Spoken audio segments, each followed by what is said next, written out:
நம பார்வதீபதையே.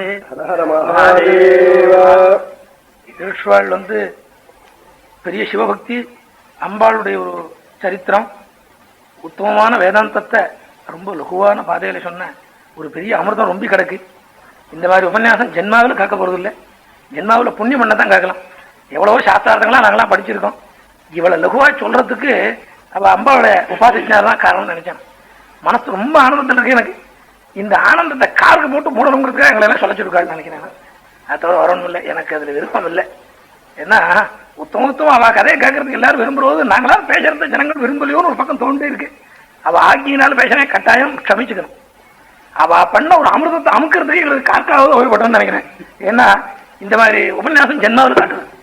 அவ வாசிச்ச ஒரு சாஸ்திரார்த்தத்தை இவ்வளவு லகுவா நாங்களாம் எனக்கு கொஞ்சம் சாஸ்திரம் தெரியும், என்னால ஜென்மாவில் சொல்ல முடியாது. அது காரணம் அவளுடைய உபாசனா பலம். சந்தேகமே இது எல்லாரும் ஒத்துப்படு. அதனால அம்பாளை பத்தி ஒன்னு சொல்லி நிறுத்திவிடுறேன். ரொம்ப அகாலம் ஆயிடுச்சு. ஏன்னா அவளுடைய காலத்தை இனிமே ஒத்துருமே குறைச்சிக்க வேண்டாமோன்னு என்னுடைய அபிப்பிராயம் கேட்டு நிறுத்திக்கிறேன். நான் பேசுறேன்னா நான் சமைச்சுக்கணும். அதுல உத்தமமான விஷயம் என்னன்னு கேட்டா, பாஸ்கர் ராயரை பத்தி சொன்ன கதைகள் இருக்க, அபூர்வமான கதை. அதுல இன்னொரு கதை இருக்கு. காசி மகாராஜா விட்டு இருக்கிற காலத்துல அங்க இருக்கிறவெல்லாம் அசியப்பட்டு பாஸ்கர் ராயர் ஒரு சோதனை போட்டாலாம். என்னடா பண்ணோம்னா, சதுஷ்டி யோகினிகண சேவிதா, சதுஷ்டி கோடி யோகினிகண சேவிதா இருக்கு. அதாவது 64 கோடி யோகினி கணங்கள் அம்பாளை சுவாமிக்கிறது இருக்கு. 64 கோடி. அதனுடைய பேரை சொல்லணும் சொன்ன உடனே மறுநாளைக்கு ராஜசேஷத்துல ஏகப்பட்ட கூட்டம். ஒரு சன்னியாசி உத்தம ஆத்மஞானி வந்திருக்கார். அவளுடைய தோல்ல உட்கார்ந்துட்டு விஜயா கமலான்னு சொல்ல ஆரம்பிச்சுட்டா. அந்த சன்னியாசி ஏதாவது ஆச்சரியமா இருக்கே, 64 கோடி யோகினி கணத்தையும் பேரை சொல்றாளேன்னா, அந்த சன்னியாசி என் தோலை பிடிச்சுன்னு பாருன்னு சொன்னா, தோலை பிடிச்சுன்னு பார்த்தா பாஸ்கர் ராயோட தோல்ல உட்கார்ந்து அம்பாள் சொல்லிட்டு. அப்பேற்பட்ட ஒரு தாதாத்யம். அம்பாளுடைய மந்திரம் உபதேசம் பண்ணின்றவளுக்கு சரம ஜன்மான்னு சொல்லியிருக்கார் ஸ்ரீவித்யில. அந்த அம்பாளை உபாசிக்கிறவாள் அம்பாளுடைய சுரூபம் சொல்லியிருக்கு. தேசிக ரூபேன தரிசித அத்விதயாம். அம்பாளே குரு ரூபமா க்ஷேமத்தை கொடுக்குறாள்னு. அந்த திருஷ்வாளுடைய பரம்பரை அவ பரம்பரை அம்பாள் உபாசிக்கிற குடும்பம். அவ அப்பாட்டே இருந்து பகு பேர் அம்பாள் மந்திரம் உபதேசம் பண்ணிட்டு சொன்னோம். அந்த அம்பாளுடைய ஒரு உபாசனா பலம் இருக்கிறதுனாலதான் பிரமாத சாஸ்திரார்த்தங்களை லுகுவா சொல்ல முடியுது, நம்மளால சொல்ல முடியாது. அப்பேற்பட்ட ஒரு தத்துவார்த்தம். அம்பாளை பத்தி ஒரே ஒரு விஷயம். அதாவது சௌந்தரகிரியில ஒரு ஸ்லோகம் இருக்கு. இது மதுரை மீனாட்சி பத்தி சொல்லியிருக்குன்னு சொல்றா. ஏன்னா அம்பாளுக்கு பல பீடங்கள் இருக்கு.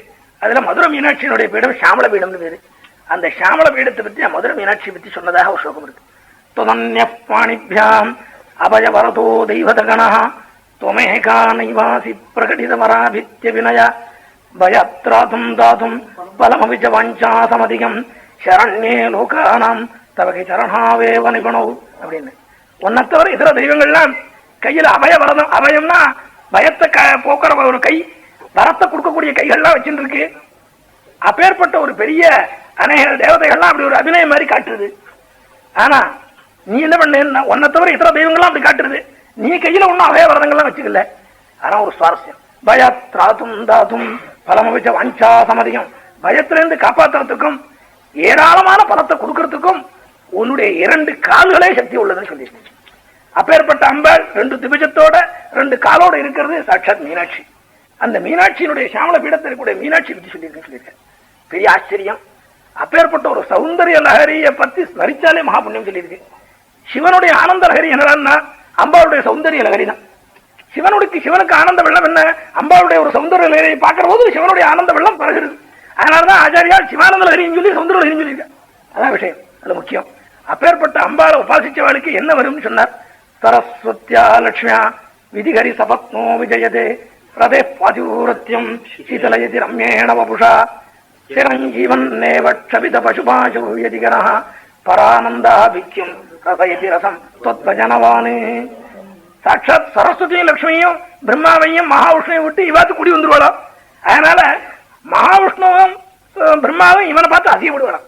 அப்பேற்பட்ட ஒரு சரஸ்வதி கடாட்சமும் லட்சுமி கடாட்சம் உண்டாகும்னா, ஏன்னா 2 பக்கத்துலயும் சாமரத்தை வச்சுட்டு சவ்யமாணி சச்சாமர ரமாபாணி சவ்ய தட்சிண சேவிதாயினா நம்பள் இருக்கு.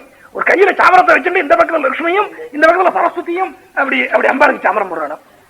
அதுக்கப்புறம் என்ன, சாட்சாத் மன்மதனுடைய ஒரு விசேஷமான ஒரு ஆக்கிருத்தி இவனுக்கு ரத பாதிபுரத்தியம் ரத்தியினுடைய பாதிபுரத்தியமே போயிடும். மன்மதன் அங்க இல்ல நினைச்சு நீ பார்த்து வந்துருவாளாம். அப்ப கேவலம் அம்பாவை உபாசிச்சா வைஷிக சுகம் கிடைக்குமோன்னா அது கிடையாது.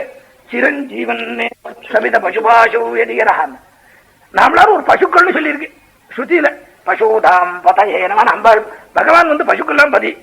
அம்பா பரமேஸ்வரனுக்கு சக்தி கொடுத்தவளாகிறதுனால நம்முடைய ஒரு பசுன்னு நம்ம பண்ணிருக்கிறது ஒரு கட்டு மாதிரி நம்ம கட்டி இருக்கு. பசு எல்லாம் கொட்டுல கட்டி இருக்கும் போது அந்த மாதிரி அஜ்ஞானங்கிற கயத்தை போட்டு கட்டி இருக்கு. இந்த கயத்தை கத்திரிச்சு அந்த உத்தமமான ஆனந்த ஸ்வரூப மணித்வீபத்தில் அம்பாள் இருக்கா. அந்த அம்பாள் இருக்கக்கூடியதான அந்த மணித்வீபத்தில் இருக்கக்கூடிய அம்பாள் இருக்கக்கூடியது ஆனந்த சரத்துல உத்தமமா இருக்கக்கூடியதான அந்த மோட்சம் இருக்க. அந்த மோட்சத்தை கொடுத்து அதை ரசிக்க முடியாது பண்ணிவிடுவது சொல்லியது. அப்பேற்பட்ட ஒரு பெரிய அம்பாளுடைய அனுகிரகம் கிடைச்ச அவளுடைய வாக்கு இன்னைக்கு விழுந்தத ரொம்ப பிரமாதம். அதனால அவ வாக்கு தக்கு தடை இல்லாத போறதுக்குள்ள ஒரு டயத்தை யாரையும் குறைச்ச மாட்டான்னு கேட்டுன்னு ஒரு சமாபனம் பண்ணி பார்த்து நம பார்வதி பதயே நந்திதமேதினி விஸ்வ வினோதினி நந்தினுதே गिरिवरविंदरोधिनि वासिनि विष्णु विलासिनि जिष्णुनुते भगवति हेशिति कंठ कुटुंबिनि भूरि कुटुंबिनि भूरि कृते जय जय हे महिषासुरमर्दिनि रम्यकपर्दिनि शैलसुते।